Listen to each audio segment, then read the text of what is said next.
This is a Fox News Alert. We are following several major breaking stories this Friday night. Now, I know so many of you have been very frustrated, so have I, with our system of justice. We watched, let's see, Mueller's witch hunt. That's been playing out for 2 years, day after day. A lot of people's lives have been ruined over, quote, process crimes just because of their connection to President Trump. And I know you've been saying to yourself, well, what about all of the people that we know have been abusing power, committing real and serious crimes? Hillary Clinton's one. We look at people like McCabe and Comey and Strzok and Page and many, many more. What about the Fisa abuses, stripping Americans of their constitutional rights? What about the rampant conflicts of interest at some of the highest levels at the DOJ, FBI? Tonight, we have great news. According to my sources, everything that we have been revealing about the deep state for 2 years will very soon result in major, serious ramifications. We're going to have a complete breakdown of all of this coming up. All right, but first, just breaking a couple hours ago, Jussie Smollett has been indicted on 16 felony counts for allegedly orchestrating an elaborate, poorly executed hate crime hoax. If found guilty, he could face major prison time. We're going to have more on this breaking news throughout the show. Also coming up tonight, we have big breaking news surrounding House Intel chair, known liar, and known collaborator in collusion himself involved in Adam Schiff and his brand new best friend, Michael Cohen. Serious charges tonight being made about Adam Schiff. Plus, new developments in the Democrats' scary new wave of anti-Semitism, bigotry, and hate. We have a Hannity expose on crazy Uncle Joe Biden. But we begin tonight, breaking news out of our Hannity Watch on the deep state. What we're about to show you, this is only the beginning. Buckle up.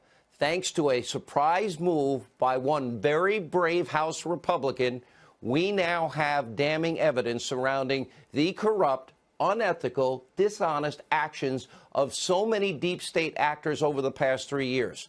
The congressman is from Georgia. His name is Doug Collins, and he released the full transcript of Bruce Orr's deposition, and its contents are shocking. By the way, there's going to be a cascade of these depositions being released.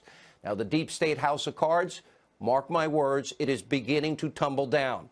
To give you some background, keep in mind, Bruce Orr was once the fourth highest ranking member of Obama's Department of Justice. He became a conduit for the federal government's Russia collusion investigation. Remember, his wife, Nellie, actually worked for Christopher Steele. She was working at Fusion GPS on the Clinton bought and paid for anti-Trump dossier and used her husband's position to proliferate the dossier's contents throughout the highest levels of government. That's contained in this deposition. And according to Orr's testimony, which is now completely public, Bruce Orr passed along a thumb drive from his wife to the FBI so that Trump haters like Strzok and Page could have direct access to Hillary Clinton's op research.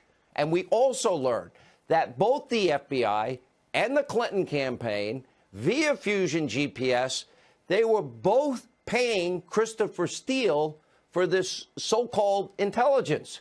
And we know that Steele was being paid by a Russian oligarch. We've talked about him, Oleg Deripaska, who had a grievance against Paul Manafort over a business deal gone wrong. Let me recap this so you have to understand this.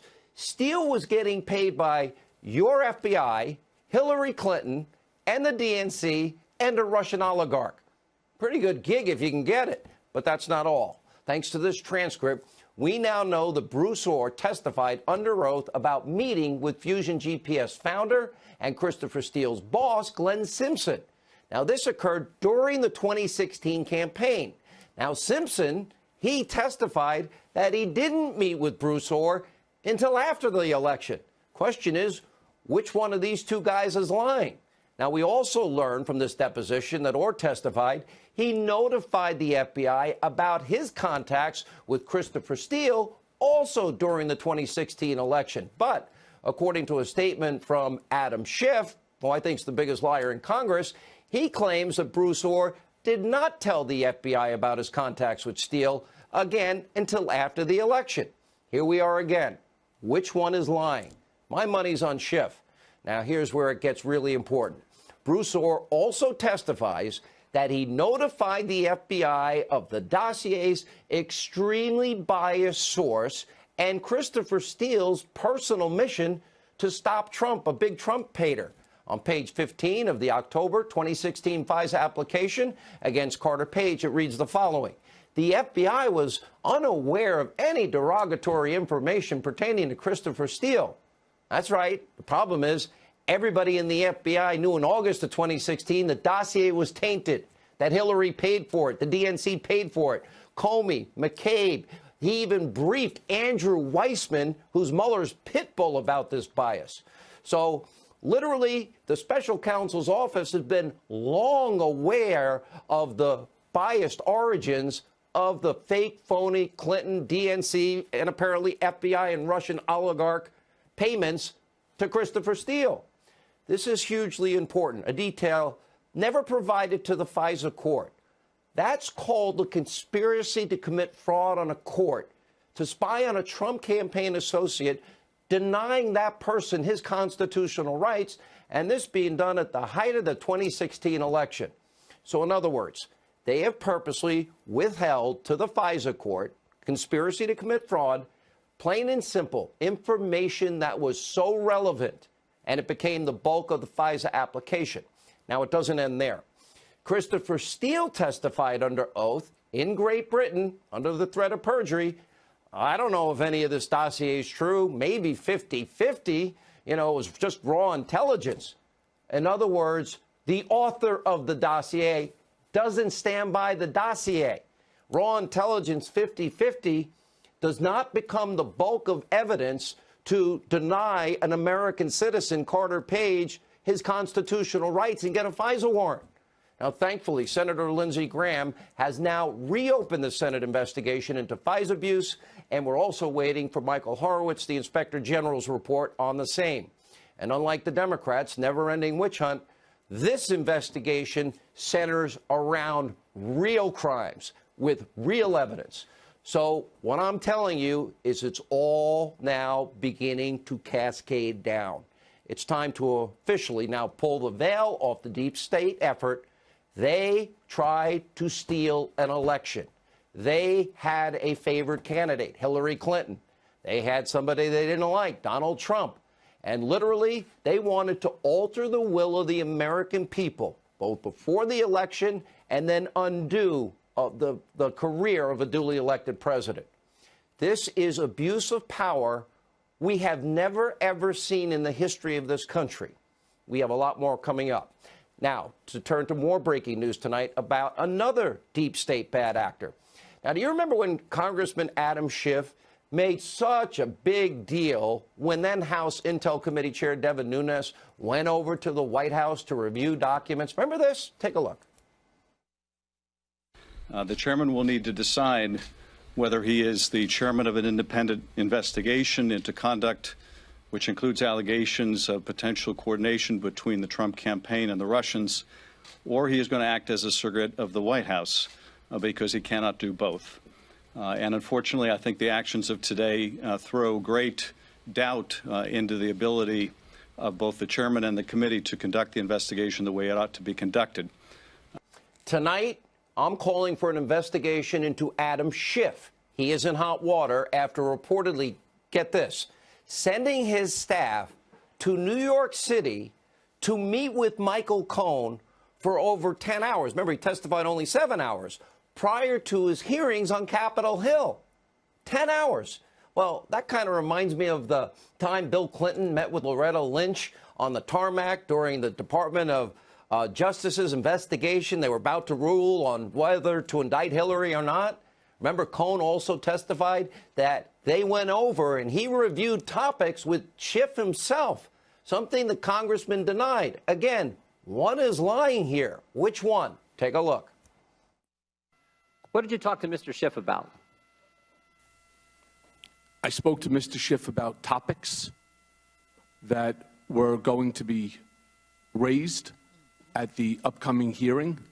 The extent of my contact was just inviting him to testify and also trying to allay his concerns about the president's threats against him and his family. Talk about topics? That's like a teacher giving you the questions to a test ahead of time. Staff 10 hours? Were they coaching? This now needs its own investigation. What he did with Michael Cohen would be called witness tampering, and it's not a first for Adam Schiff. In July of 2018, Congressman Schiff actually met with Fusion GPS founder Glenn Simpson. He says accidentally. They just ran into each other in Aspen, Colorado, while Simpson was a key witness in an ongoing House collusion probe. Now, the pair denied talking about the investigation. They were just socializing. And let's not forget Ed Henry's reporting from 2017. According to Ed, during a closed-door confidential hearing with Donald Trump Jr., remember, Schiff was spotted going in and out of the hearing room over and over and over again, while at the very same time, fake news CNN was gaining access to what was going on in real time with Don Jr.'s testimony as it was happening. Care to explain that, Mr. Schiff? And who could ever forget the time that Schiff was caught on tape, yes, colluding with somebody that he thought was a Russian to get dirt on President Trump so it could impact America's electoral process. The thing that he says he's investigating, we got him on tape doing it. Listen. What's the nature of the compromise? Well, there were pictures of naked Trump. And so Putin was made aware of the availability of the compromising material? Yes, of course. Thank you very much. We will be back in touch with you through our staff to make arrangements to obtain these materials for our committee and for the FBI, and I appreciate you reaching out to us. Real collusion with Russia. Naked pictures of Donald Trump. I'll have more flexibility after the election. All right, given the serious conflicts of interest, now allegations of witness tampering, collusion, his constant lying, apparent leaking that needs to be investigated, well, Adam Schiff needs to hold himself to the same standard that he held to Devin Nunes, and that would be recuse himself from the Intel Committee's investigations immediately. There now needs to be an ethics investigation into Adam Schiff, and he needs to be held accountable. No wonder he doesn't want to come on the show. His actions over the past 2 years represent every single thing that is wrong with the sewer of Washington, D.C. These are now major developments, and remember, so much more to come in terms of other depositions, 302s, the Fisa warrant, Gang of Eight. It's all coming out, and people will be held accountable. All right, we continue, by the way, our very important Hannity Watch on the rise of anti-Semitism and bigotry inside the Democratic Party. This has been a really revealing and despicable week. As we speak, an elected U.S. member of Congress is sitting on the all-powerful Foreign Affairs Committee, even after suggesting, quote, evil Jews were hypnotizing the world, that Jewish money is controlling our government, and that her colleagues have a dual loyalty to Israel, which is anti-Semitism and on the most vile level. This should shock the conscience and alarm every single American. Apparently not those in the Democratic Party. A group of outspoken radical socialists, they're now pulling the strings in the House of Representatives. There's Congresswoman Ocasio-Cortez, Congresswoman Tlaib, Congresswoman Omar. Apparently, they're in head of the entire Democratic Party, and Nancy Pelosi is just speaker in name only. The rest of the Democrats are either fear-mongering or in total agreement. They had an opportunity to condemn this hate, this bigotry, this anti-Semitism, and they didn't do it this week. Now, by the way, that's why Pelosi is once again making excuses for this bigoted, continued behavior of her colleagues. Watch this. I don't think our colleague is anti-Semitic. I think she has a different experience in the use of words, doesn't understand that some of them are fraught with meaning that she didn't realize. There's no shortage of prominent Democrats rushing to defend Omar.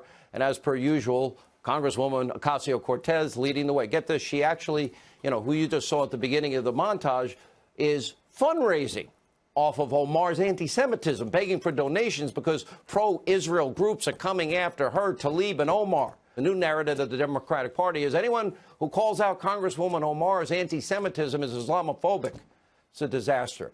This is really now a issue this country has to deal with. What?